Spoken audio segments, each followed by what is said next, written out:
Everyone, welcome to the January 20th, 2026 meeting of the Maplewood Township Committee. I'll read the statement. Pursuant to Section 5, Chapter 231, Public Laws, 1975, this is the state for the record that adequate notice of this meeting has been provided to the public by posting and maintaining the annual notice of regular meetings on the bulletin board of the municipal building, by mailing the annual notice of regular meetings for 2026 to the News Record and Star Ledger in December 2025, and by filing said notice in the office of the Township Clerk. Ms. Adams? Here. Collins, Golding? Here. Mr. Daffis? Present. Ms. Herman? Here. Mayor DeLuca. Here.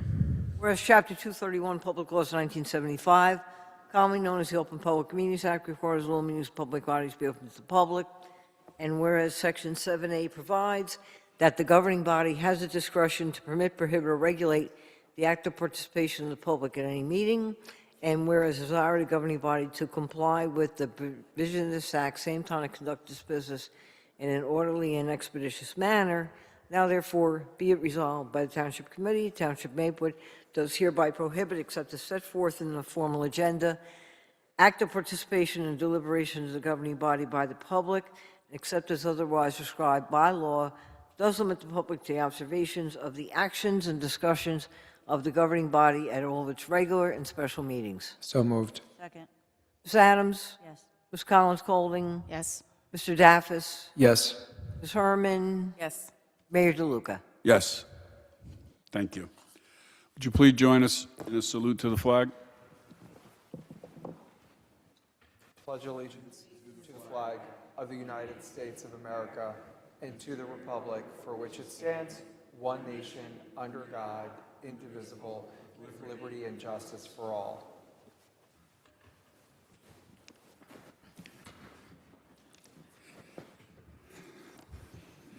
So I'm going to go over the agenda real quick, and if you need copies of the agenda, we have them up here at the clerk's desk. We're going to start off with a special presentation on Human Trafficking Prevention Month, and committee member Collins Golding will be doing that. And we'll be doing that down there, and we'll have someone in the audience who will be joining you there. After that, we have no board and committee appointments tonight. We'll go into our first public comment period, and that's on agenda items only. We have no ordinances on final passage, but we do have introduction of a new ordinance, and that has to do with salary levels.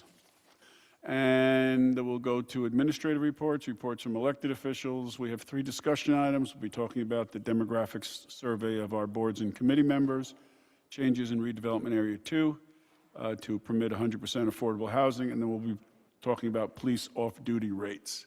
Our consent agenda is broken into 2. The first has to do with the 25 minutes for December. We broke it into 2 because committee member Collins Golding is not able to vote on those, so you can abstain on that one. And then we have the consent agenda number 2, which is all the resolutions awarding contracts and everything else that we've been doing here. We will then go into our second public comment period on any subject matter, and after that, if we're lucky, we'll adjourn. So I'm going to ask committee member Collins Golding to go up to the podium, and Michelle Bobrow, if you would join her.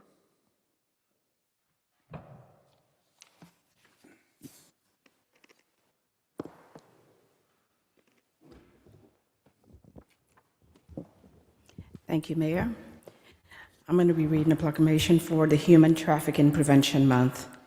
Whereas human trafficking is a grave and growing crime that exploits vulnerable individuals, violates fundamental human rights, and deprives victims of the freedom through force, fraud, or coercion for purposes of labor or sexual exploitation. Whereas an estimated 27.6 million people worldwide are subjected to human trafficking, with documented cases occurring in every U.S. state and territory affecting individuals of all ages, genders, and backgrounds. And whereas survivors of human trafficking are often manipulated, threatened, or coerced into exploitation, and the survivor-informed education and public awareness are essential to effective prevention and response. And whereas large international events, including the FIFA World Cup, are known to increase the risk of both sex and labor trafficking, making proactive public education especially critical before, during, and after such events. And whereas New Jersey's MetLife Stadium will host 8 matches of the 2026 FIFA World Cup between June 11 and July 19, 2026, including the final, along with related events throughout the region. And whereas New Jersey laws recognizes January as the Human Trafficking Prevention Month and January 11 as the Human Trafficking Awareness Day, underscoring the state's commitment to prevention, protection, and survivor support. And whereas the Township of Maplewood is committed to protecting human rights, individual freedom by raising awareness of the warning signs of human trafficking, promoting survivor-informed prevention, messaging, and ensuring access of trauma-informed and responsive services. And whereas the Township of Maplewood commends the New Jersey Coalition Against Human Trafficking for its survivors' inclusive work and to end human trafficking through education, advocacy, coordination, and support for survivors across New Jersey and beyond. And now, therefore, I, Jane Collins Colding, and the Township Committee of Maplewood, on behalf of the Maplewood Township Committee, do hereby proclaim January as the Human Trafficking Prevention Month in the Township of Maplewood and call upon all residents, businesses, organizations, and public agencies to join in raising awareness, opposing human trafficking in all its forms, supporting survivors, and working collectively to end this crime and restore freedom and dignity for all.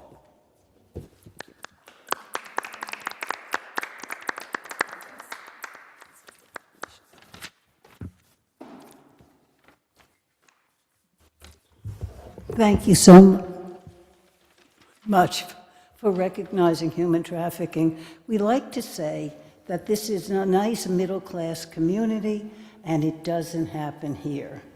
But unfortunately, the things that we say don't happen wherever we are, very often do. We started working against human trafficking, publicizing and getting information around 2010, before the Super Bowl was at the Meadowlands. Don't ask me, I don't do football. I do other things.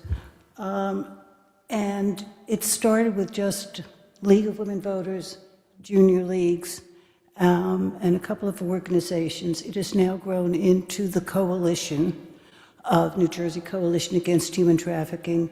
We have over 100 organizations that are part of this coalition working to combat the issue and to hopefully educate as many people as we can to be aware of what's going on and to help save our victims. There is sex trafficking, which we know about, and it doesn't need any explanation, but there's also labor trafficking, where laborers can be forced to work. Their papers can be taken away, they can be held captive with threats, with fear, with fraud. We're trying to protect all and to make all aware. There are committees that the coalition includes, including education, survivor services, middle and high school programs, and there's a training for police, which will be held on March 4th and 5th in Eatontown, New Jersey. I will be happy to send the information to share with our police force, because you don't know what you're looking for unless you know what you're looking for. So thank you so much. Oh, before I go, in case you happen to see something that raises your hackles or makes you concerned or question, do not immediately intervene. please take out your phones and put in, not ICE, but the hotline for human traffic, national hotline, 888-3737-888. It's a national hotline, but they have contacts in all states, including ours. So thank you very much, and let us be aware. Thank you. Thank you. Just on the police information, if you would send that to Mr. Weary as the appropriate authority, then he can get it to the police. There you go. Nice, quick delivery. Perfect.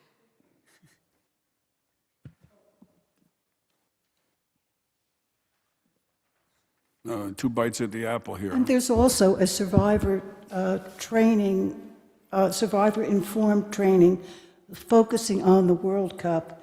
It is a week from today, Tuesday, the 27th, and I will give Mr. Weary this information as well. Thank you again. Thank you. Thank you. Thank you.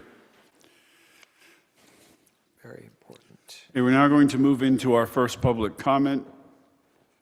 This is on agenda items only. Is there anyone here in the room who would like to speak on an agenda item? Seeing no one, Mr. Weary, would you check with those on Zoom? If anyone joining on Zoom would like to speak on agenda items only, please raise your hand.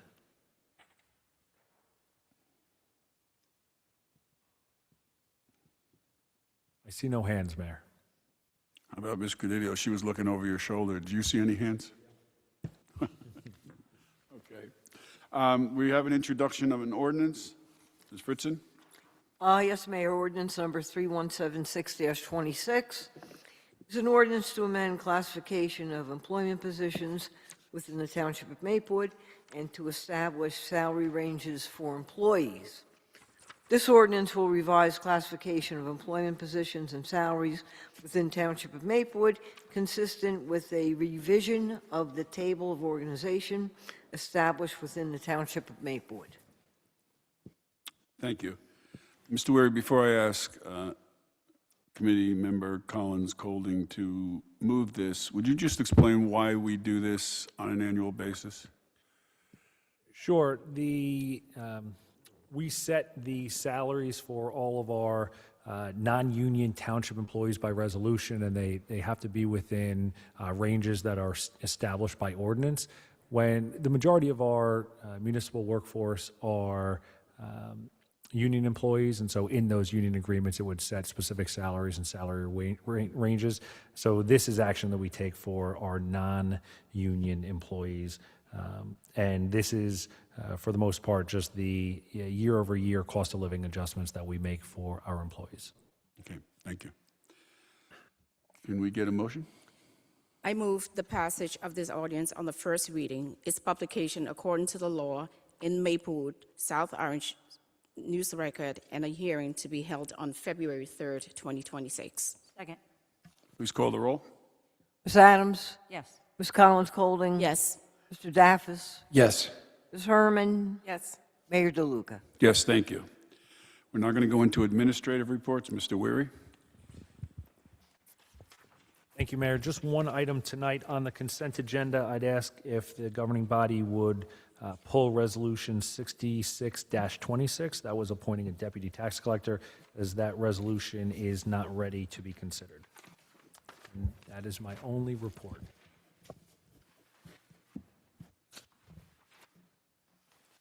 Any questions for Mr. Weary? Okay. Next up, our Township Attorney, Ms. Credidio. No report, Mayor. And Township Clerk. Quick report, Mayor. I just want to update the Township Committee and the public on a few voter registration and early voting and dates for the upcoming election. Last Thursday, we remained open until 9 p.m. for voter registration. We don't have to, but it's a policy that we always do in Maplewood. We also would indicate that early voting begins on January 29th and ends on Tuesday, February 3rd. And the primary election itself is Thursday, February 5th, with all of our Maplewood polling locations have normal hours from 6 a.m. to 8 p.m. And sample ballot is posted on the township website and the Essex County clerk website. I'd also like to indicate that last week we had a walkthrough at the Maplewood Main Library with the county, and Mayor DeLuca attended with myself and the deputy township clerk to talk about potential early voting location that we're proposing and hoping we can sell within our township so that people don't have to travel to other locations, and haven't received any answer yet, but I think it was well received. That's my report. Thank you. Any questions for our clerk?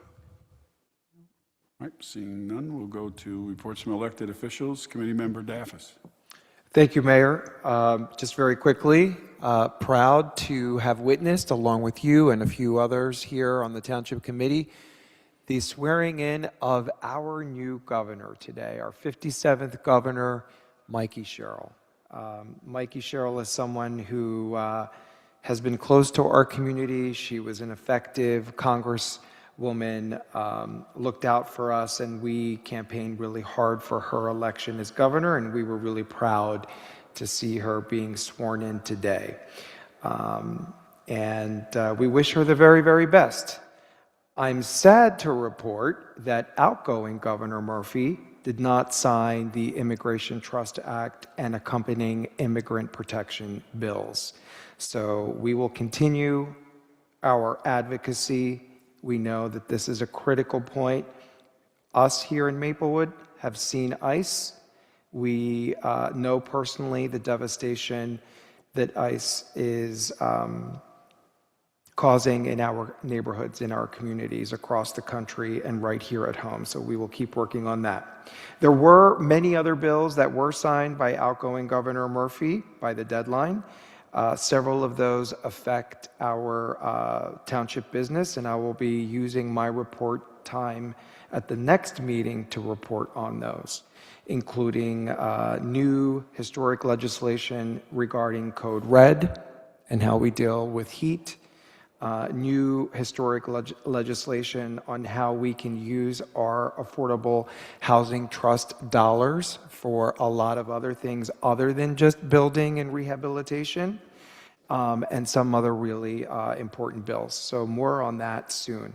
And lastly, as our clerk reminded us, there is a special election on February 5th. This is a critical opportunity. It is the first critical election as we head into the 2026 midterms in November. It is the special primary election to fill Mikey Sherrill's congressional seat. And we encourage people to get engaged with just, 17 days to go until February 5th. So hopefully people will, some people have started voting by mail, and we encourage everyone else to return their mail ballots and to engage early in person or on the day of February 5th. Thank you.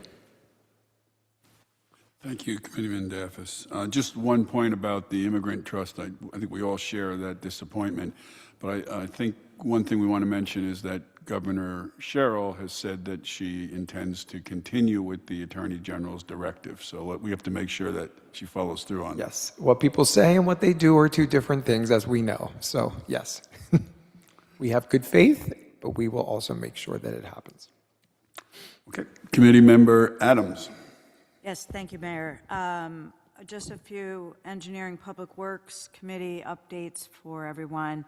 The signalized intersection at Valley Street and Milburn Avenue, the timing was again updated for the Valley Street traffic to, originally it was far too short. It only allowed like 5 or 6 cars to get through that intersection, backing traffic up on Valley all the way to Tuscan Road.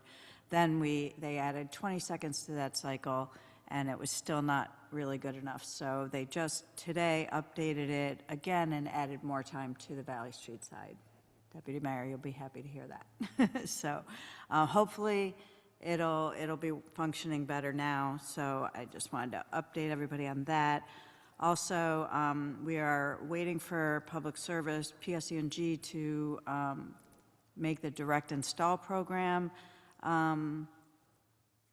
put it active, so because our engineering department has ready numbers, the application, all the information we need. If we are able to upgrade all the lighting in all of the municipal buildings, we'll be able to save what it costs us to install that will be more than made up for in savings. So we're looking forward to that being done.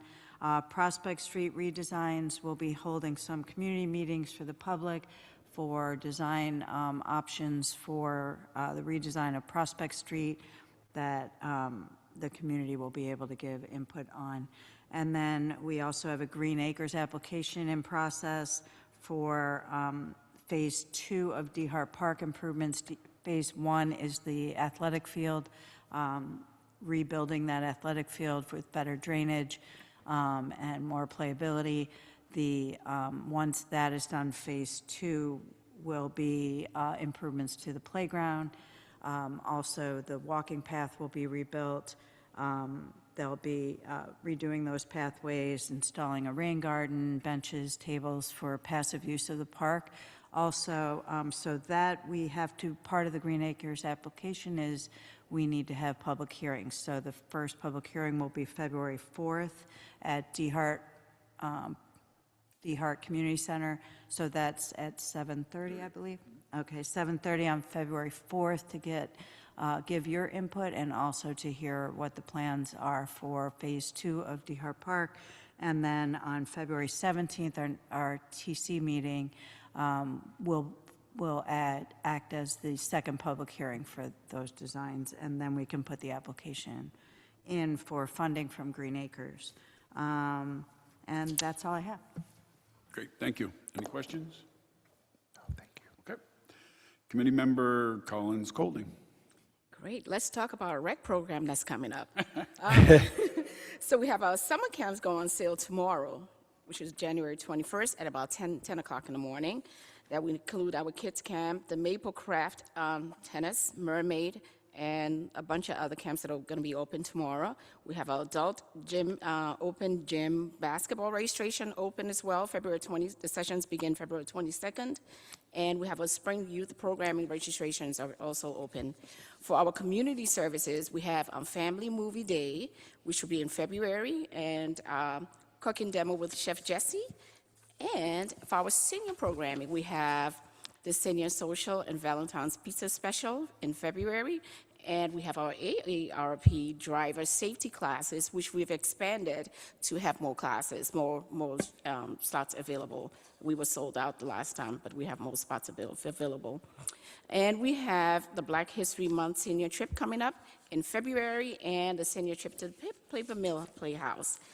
And also our culture, our Maplewood Arts and Culture Center. Let's see what's happening there. We have some exhibits and culture events.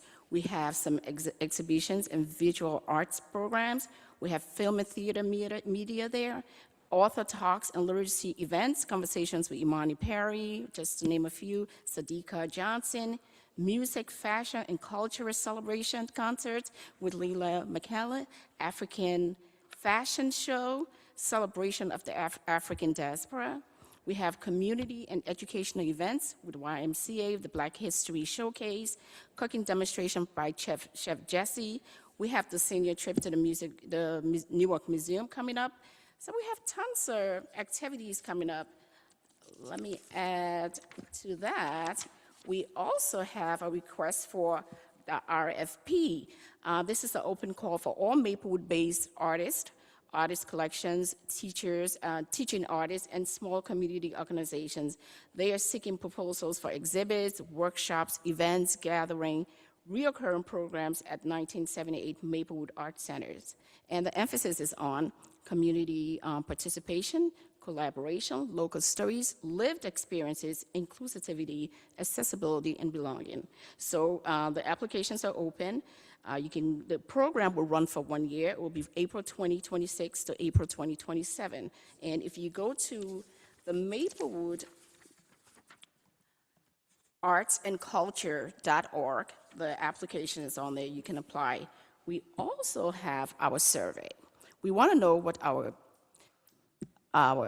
community is thinking about. We want to understand their needs, how to use our public spaces for arts and cultural activities. We want them to give us feedback, to use the community input to guide more inclusive and accessible programming. We want to hear the community voices as central of shaping Maplewood arts, culture, and ecosystem. Feedback directly from the community is really important. Most of the time we hear that, we don't have a voice, the township is not listening to us. We're asking you now to please go online and fill out the survey and tell us what you want in this community. What services can we offer you? How can we make it accessible to you for your kids, my kids, and all of us that lives in this neighborhood. So that's pretty much all my updates for now. And just to remind everyone that a number of those programs that you mentioned for Black History Month are also on the Arts and Culture website under The Black History events. The Black History Yes. events. Deputy Mayor Herman. Thank you, Mayor. And thank you, Committeewoman Collins-Colding, for that description, and especially for sharing about the RFP through Arts and Culture, because that's so important, using our spaces for exactly that, for arts and culture, and so I love to hear that. So I have a few things to share from various committees. For Holocaust Remembrance, I'm pretty sure everyone up here has this date on your calendar, but I want everyone else to write down March 15th, it's a Sunday at 2 p.m., that's when we're doing our annual Holocaust Remembrance ceremony. We're going to be doing a march starting at it's at the Indiana Street parking lot. That's where the food shed is. And so in conjunction with that, everyone's going to be asked to bring an item of food, a canned good, something to stick in the fridge. So when we meet and have that service, and then the march to St. Joe's for the remembrance. So we're going to see that out in all of our channels pretty soon, getting that word out. I also want to share something really exciting from our police department that we talked about in our public safety meeting, is the Blue Envelope program. So you may have seen this in some of our social media posts. The Blue Envelope program is really exciting, and this is something that Essex County has adopted, other towns in New Jersey have, and our town is now joining with this. And what it is exactly what it sounds. It's a blue envelope, the color blue. It's an envelope that that is specifically for drivers with autism to use as a visual cue to officers. So you can put your registration and your insurance, and you could put a copy of your driver's license and keep your driver's license in your wallet, or stick your driver's license in there and keep it in your glove compartment. And then when you pull it out, the officers will see that, and it's a visual cue for them to know, to have some patience, and to be able to communicate effectively. And all of our officers have had training on this. So I'm really proud of this step, and our police department and Chief Sally for making this happen. So if you want to pick one up, this is completely optional. You don't have to give your name. It's not stored anywhere. You just go to the police department and you can pick it up. We're also going to have these out at our library and some of the other sites pretty soon, so it'll be easier to get. But if you have any questions, go to our police. We have information on our website and also on the Maplewood Police Department website. At our communications meeting, one thing we talked about was our proclamation. So we just heard proclamation read earlier today on human trafficking. And last month, I read a proclamation on Muslim Heritage Month. And we do these proclamations every month, and they're important. They're on issues that are important, and we want people to be aware of them. And, you know, I had somebody in the community mention that they didn't know if we had done anything to honor Muslim Heritage Month. And since we did, and we issued a proclamation, we want to make sure the public sees these proclamations. So we're working on getting these on our website and sharing them, and so that you'll be able to see what proclamations we do if you don't happen to come to our meeting or watch. So that is coming soon at our pool meeting, our pool committee meeting, just starting the year off. You'll be happy to know that the pool committee is pretty much unanimous that they're going to be recommending early bird again. So stay tuned for that. That's exciting. I have to mention that because it's so cold outside. Warmer days are coming. They really are. They'll be here before we know it. In the All Access Committee, as Ms. Collins-Colding mentioned, getting your opinion is so important to us. And the committee is working on a survey because we want to get feedback on accessibility in the town. So we're currently working on questions and on that survey, and we're going to have a community meeting as well. So stay tuned for that. And finally, my senior committee, we're having a lot of fun talking about issues that are important to our elderly, or as we like to say, our experienced residents, and we need more members.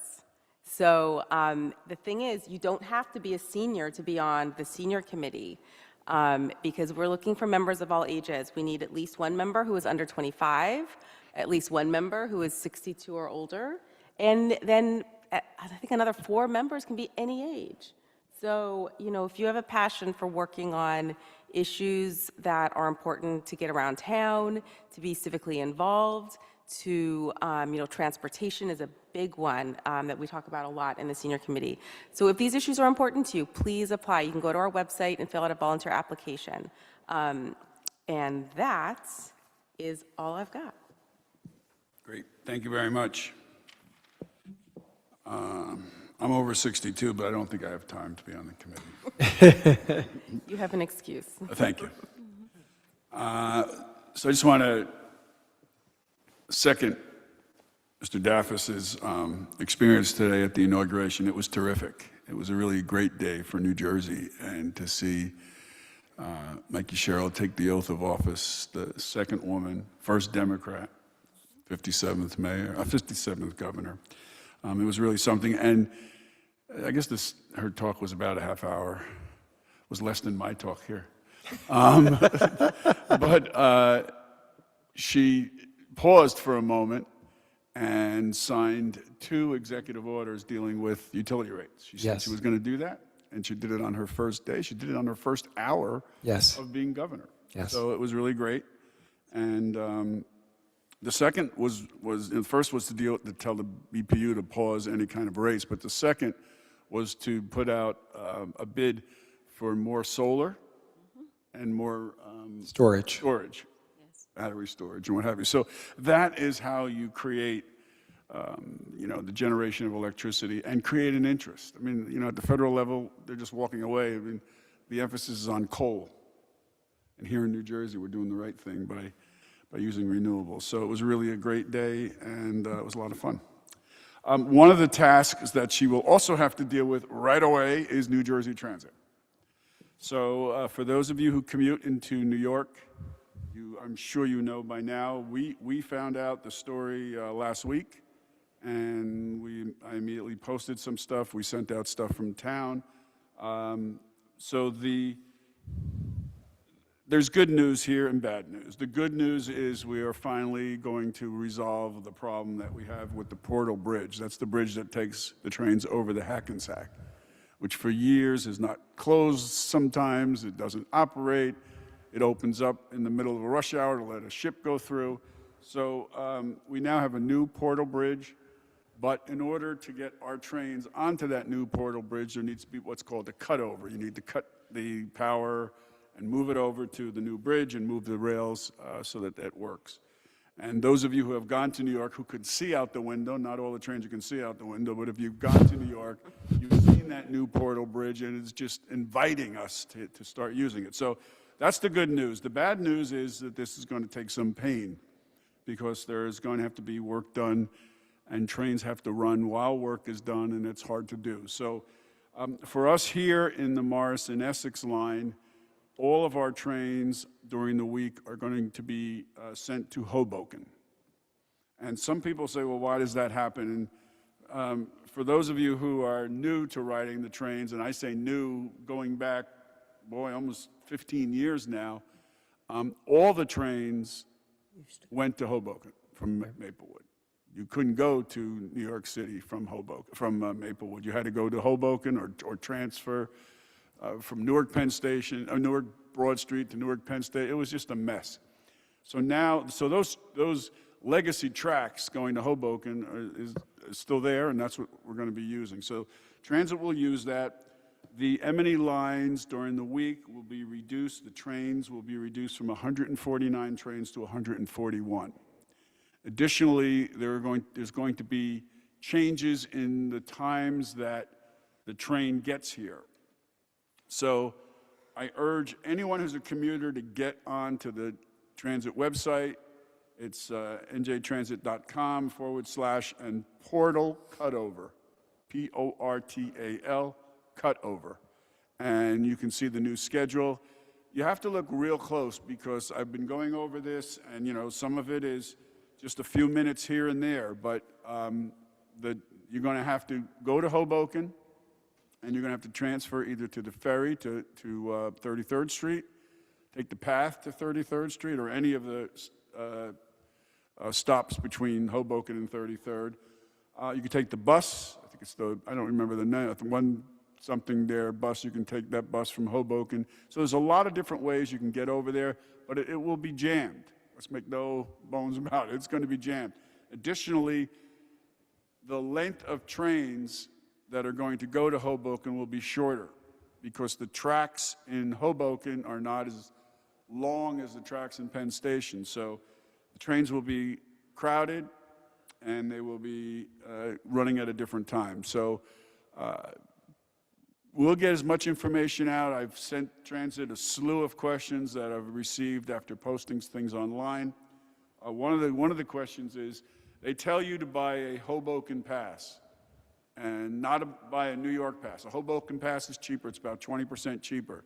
And that Hoboken pass you'll be able to use that to get onto the path for free, the ferry for free, the bus for free. So we have a lot of people in Maplewood who work on Broadway shows. So those shows run from Tuesday to Sunday. Yep. So on the weekends, you're supposed to buy a New York pass. So if you buy a monthly pass, that they tell you to buy a monthly pass to go to Hoboken, and all of a sudden you're going to use it on the weekend because you got to get in there for your show, you may have to pay a step up. So we're trying to work with transit to see if we can work something out with that. So there's a little kind of things that we're going to have to try to work on as we go forward. But most importantly is figure out what we're going to do. What you're going to do as a commuter. On us, we're going to take a look at our jitney schedule. Again, we might modify it by a few minutes because some trains may be canceled. Some trains may be coming 2 or 3 minutes earlier. We want to make sure you get there. So we will get out there. We'll get as much information out there. This all begins on February 15th, and it'll be for 4 weeks. This should be done on Monday, March 16th, but they did say, the president of transit did say that this is subject to safety and testing. They have to make sure that once this is done, before they open the tracks again, that they met all the requirements that they have to do. Now, the other thing is that there's a second track that has to be cut over in the fall. So I would expect we're going to go through this again in the fall. And then after that, certainly in 2027, we should be able to ride right in under our new bridge and not have any problems. But these two periods, this period now and back in the fall, we're going to have some difficulties. So we will work with you. We will get as much information out. We're advocating for it with you. It was a little contentious call that I was on with them, making sure that they let you know, the commuters know of their options, and we try to get as many options as possible for you. And the only other thing I want to announce is that this Friday at 1 p.m., there's going to be a sustainability fair at the library. And this is hosted by a number of groups in town. And stop over, I think it's from 1 to 4. There's going to be information, and I think there's going to be a lot of excitement because there's a new DEP commissioner, someone that comes from the environmental movement in New Jersey. So I think there's going to be opportunity, and I think we're going to hear that on Saturday. So come on out to the library on Baker Street, 1 o'clock to 4 o'clock for the sustainability fair. And that's all I have. And that was on Friday, not Saturday, right? The sustainability fair? Saturday. No, Oh, it is Saturday. Saturday. Okay. Said Friday. Did I say Friday? I'm sorry, Saturday. It's because I can't read my writing here. Saturday, 1 o'clock. Must be really bad because Friday and Saturday don't look anything. Yeah, I know. Okay, let's move to the discussion items. And Mr. Weary, could you put up the survey? So every year, we do a survey of our boards and committee members just so we're clear about who we're appointing, and we take a look at this. You know, information is knowledge, and it gives us the opportunity to look at who sits on our boards and committees. And, you know, as we go forward in making more appointments, we can take a look at, you know, who we might want to be looking to bring on to some of these committees. So this is the first one. This just tells us we ask them to identify themselves. So 66% of the 2025 board members identified as white, 24% black African American, and you can see the other breakout there. And then the next slide just shows a trend line. So over the years, you know, 2018 is when we started this. So our committees were a lot whiter at that time, and you know we've tried to increase the non-white membership, and we've been successful in doing that. I think we still have more to do, but we're on good path doing that. Go to the next one. This is again 54% of our 2025 members were female, 45% male, 1% non-binary. And then if you go to the trend lines, which is the next, you can see we flipped it from 2018 when we had 53% male and 45% female. We're now just flipped that around. We're, you know, 10% more women than men. We ask, next is the age, and this has been pretty consistent. The sweet spot has always been this 40 to 60-year-old. Which makes sense. You know, the kids are a little older, maybe they're settled in their jobs, they have a little more free time to give. So this has been consistent over the years.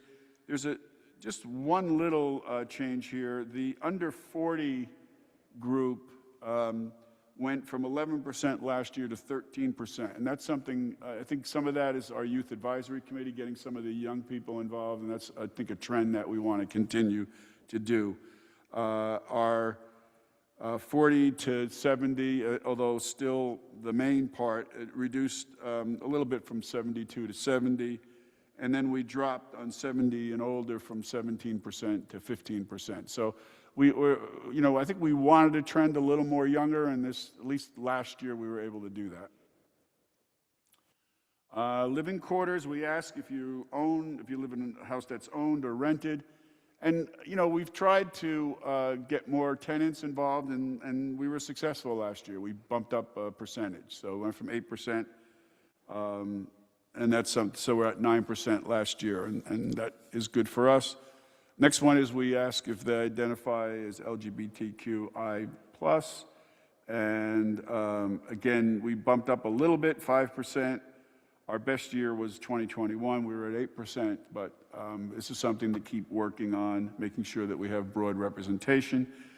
Living here in Maplewood, again, it was pretty much the same as years before. And then the next is we ask them how many times they've served on their boards and committees. What's interesting here is that 51% are 1 and 2 years. So they're relatively new to their boards and committees, which I think is another goal that we have of just recycling people on and off. So that helps. So, you know, we're at under 5 years is 69%. That's pretty good. And then we asked, you know, appointing, how many times they've been appointed, and there you can see again, first time is 54%. And then we have a couple of just stock questions. You know, this is a new one, actually. Do you draw from your personal experience of living with a disability or someone living with a disability, and do you bring those perspectives? A full 40% said yes. So that's good, because I think that's, as trying to be an all-inclusive community, I think this is good to keep working at our, on our committee level to make sure that when we're having committee deliberations, someone's thinking about making sure that it's accessible to all. So we should just keep promoting it, and we as liaisons should be bringing that back to our committees. We asked if they're familiar with the Township Code of Ethics. They get this when they apply or when we appoint. So this is a little bump up. Last year we asked, are they familiar? And 93% said yes, and this year only 84%. So I would suggest that we email out all the board members, all those volunteers, a code of ethics, just to reinforce that, because we really should get that up to closer to 100. The meetings, again, you know, last 30 days. So our committees are pretty active. 3% this year said they didn't meet this year. Last year was only 1%. So that went up a little bit. I don't know if why that happened, but that's what we got from the survey. We asked if they had an active participation from a township committee member. That actually got better. Last year was 11%. Now we're at 8%. So we're doing our job a little bit better. And some of that is just perception on their part. And then we asked, do you think your committee is making progress? And this also got better. Last year, 11% said no. This year, only 7%. So we've got to work on helping those 7% feel a little better about the progress that we're making. But overall, I think this is good. This is good information. We had 95 responses out of about 110 board committee. And, you know, I tell you the truth, I don't know anybody else who does this, any other towns do it. You know, we share this. We get points on Sustainable Jersey for this. We share it with the Community Coalition on Race because that's helpful for them to see, you know, that we're actually trying to think about this and do things with this. But, so it's good. It is good. It's been a while since I looked at our volunteer application form. Do any of the questions on that mirror the survey? Yes. I know we ask about race, gender, orientation. What else do we ask about? Does anybody remember? In terms of demographic information? Renting is on there. Do we ask about renting, owning? I think we do, yes. Okay, great. Great. Okay. All right, next is changes in redevelopment area 2 to permit the 100% affordable housing. So redevelopment area 2 is the area that is on next to the DPW site. It's actually a very large redevelopment area. It includes actually everything from Maplewood Crossing down to Woolies Fuel along Burnett Avenue, and then it goes down below, which used to be called the Maplewood Building Specialties area. And over the years, what we're proposing is some changes to the section that deals with the Maplewood Building Specialties area, which is now owned by a bank. And this is an area that we've targeted in our affordable housing plan for affordable housing. And this is where we're working with the Ingerman Group to come and build 48 units, a minimum of 48 units there. So the Committee on Entrepreneurship and Economic Development took a look at this because this has been something we've been looking at this redevelopment area for a very long time. And we wanted to make sure that as we move forward our fair share plan, that it's very clear that this is going to be dedicated to affordable housing. So I'm going to ask Ms. Credidio if you have anything you want to add to this. I think what we want to do is to get this to a point to authorize you to write up a draft ordinance, resolution or ordinance on this, and then we'll send it to the planning board. So why don't you take over? Sure. So it's just a handful of changes really to add 100% affordable housing as a permitted use at that location.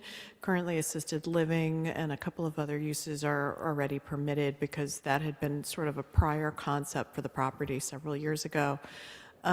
It also adds, for example, parking standards and other related standards for that area that you would need in order to have the affordable uses at that site.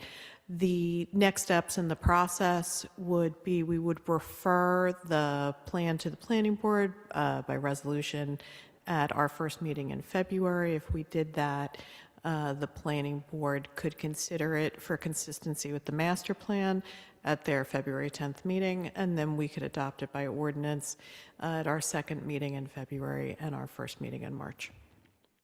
And the one thing that the committee did recommend is that we be very clear in the affordable housing plan that we've been talking with Ingerman. We also talked about them having some community space inside the building so they could run programs, and it could also be a space for birthday parties and things like that. So we just changed one word to include indoor and outdoor space in the permitted accessory uses. Yes. So if everyone's good, we would have a resolution on for the next meeting to move this forward? Yep. Yeah. Okay. And the next up is police off-duty rates. Deputy Mayor Herman. Thank you. This is something we talked about in our last public safety meeting. Mr. Weary, can you walk us through what the changes are? Everybody should have a chart that was handed out. It's not big changes from last year or from when we previously updated this. That's right. Thank you, Deputy Mayor. So before you, you have across the top there, our current per hour rate and our proposed per hour rate. And then going down the columns, you have where that rate applies, whether it's to the general, which is any like utility work or like contractors closing down roadways, things like that, where they would typically hire off-duty police officers to staff those. And then we have public events, South Orange Maplewood School District events. We also do a good amount of work in Millburn, and we work with Millburn to follow their rates. So they've set rates for their school as well as at the Short Hills Mall and the Paper Mill Playhouse. So we are updating the rates for general, public events supported by the Township, School District, and Millburn. All the rest stay the same. The rates generally track against the overtime rate for our highest paid patrol officer. And so every year, contractually, generally, those officers receive increases, and so we look to reset those rates accordingly. And the right columns, the three right columns, so you have the administrative fee per hour. That's a fee that we had established last year that comes to the township. And then next to that is the service fee. That is the service fee that goes to the entity that we use to schedule off-duty employment. Right now, we use Jobs for Blue, and that's a rate that we contract with them for providing that service. That's 8% of the all-in fee for service. Are there any questions? For the public's edification, would you kindly define off-duty? Yeah, so these are not, regularly scheduled hours. It's not officers that you would see assigned to our patrol shift. So not officers that are making traffic stops or responding to calls for service or, crossing children when we need. These are officers you would see that are called in on their time off, on their days off you'll see them a lot in the street when they're doing utility work. So they're New Jersey American Waters digging up the roadway. That roadway is temporarily closed. You'll see police officers there. Those officers are showing up on their days off and working an off-duty job assigned to, in this instance, New Jersey American Water. So a lot of the officers that you see out there, especially on the roadways, may be working an assignment on their day off. Thank you. And we don't have any say in this, really, right? Well, it's been customary for the township to follow the rate of the Right. highest paid officer, but the township committee sets this rate by resolution. So if you're in agreement with this, at the next meeting, we'll come before you with a resolution to establish these.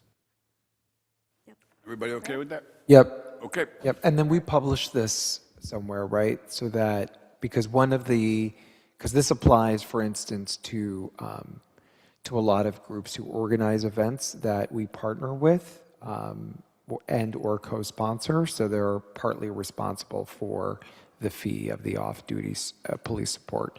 So we should publish this, once it's finalized. Okay. Good.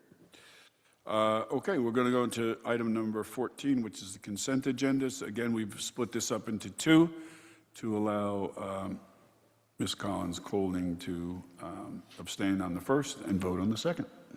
So can we get a motion? I'll move the minutes consent agenda. I don't think you're supposed to. but Oh, that's okay. sorry. You could go ahead and move them. I'll second it. No, go ahead and move them. I'll second it. It's been moved and seconded. Please call Yes. the roll. Ms. Adams? Yes. Collins Colding? Mr. Daffis? Yes. Ms. Herman? Yes. Mayor DeLuca? Yes. And on our second consent agenda, Deputy Mayor? I move for the adoption of the consent agenda, number 2. With the exception of that last item that we took out, Yes, right? we're going to remove 15P, Resolution 6626. Second. Okay, it's been moved and seconded. Ms. Adams? Yep. Ms. Collins Colding? Yes. Mr. Daffis? Yes. Ms. Herman? Yes. Mayor DeLuca? Yes, thank you. We're now at our second public comment on any subject matter. Yes, you can come on up and have at us. Hi, my name is Jenny Aylward, and some of you know that I represent a SOMA environmental nonprofit project called Meet Me in the Middle, MEAT. And our mission is to give people the inspiration and opportunity to make planet-friendly food choices. And for us, that starts with eating less meat. Animal agriculture contributes disproportionately to climate change compared to food grown for plant-based foods. So I always like to clarify for people at this point that I am not a vegetarian. I have started eating less meat and thinking of it as more of a treat, and the idea is that we don't have to eliminate meat from our diet to have an impact. Oh, sorry, I'm doing something wrong. I think just stay close to it. Closer, okay. We don't have to eliminate meat, but if all of us cut back even a little bit, that would make a difference. So I just wanted to make you aware that we've organized a series of events for this February. We're calling it Veggie February, and we have a menu of activities. The first one is a free screening of a documentary at the Baird on February 1st from 3 to 5 p.m. The documentary is about the reasons for cutting back on meat. Sorry, I'm not sure what I'm It's not you. Okay.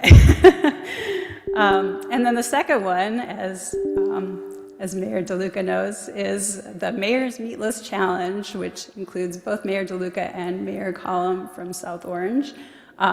This is a sort of a choose-your-own-adventure kind of challenge where we're encouraging people to either go 1 or more days without meat, or try a new meatless recipe, or try a meatless menu item at a SOMA restaurant, or all of the above. And so it's kind of up for everybody to do what they want on that. What are you going to be making, Mayor DeLuca? I'm going to be making, I dusted off one of my vegetarian chili recipes. Oh, nice, go. nice. Nice. And of course, the chili cook-off also takes place in February, so everybody should be thinking along those lines. We have an event for kids at the South Orange Public Library, and then Meet Me in the Middle will be publishing a meatless recipe of the week each week in February. So I just wanted to make everyone aware of that. We hope we'll get the active participation of both the council members and also the public. So thanks very much. And you're working with the Special Improvement District folks. Correct, Or yes. the business community is being reached out to. Yeah, Maplewood Village Alliance, Springfield Avenue Partnership, and the South Orange counterpart. And also, I should add, we have the support of Candace and Gabe at the Health Department, because obviously there are health implications of eating meat as well. Terrific. And are we advertising some of this for you? Is this going out from the township as well to promote? I think Candace was working to make that happen, but Yeah. if there are other ways I can do that, let Go me through the know. health department would be my recommendation. Okay. All right, thank you. Thank Okay, thank you. Thank you. Anyone else in the room? Okay, let's check online. If anyone attending on Zoom would like to speak in public portion, please raise your hand.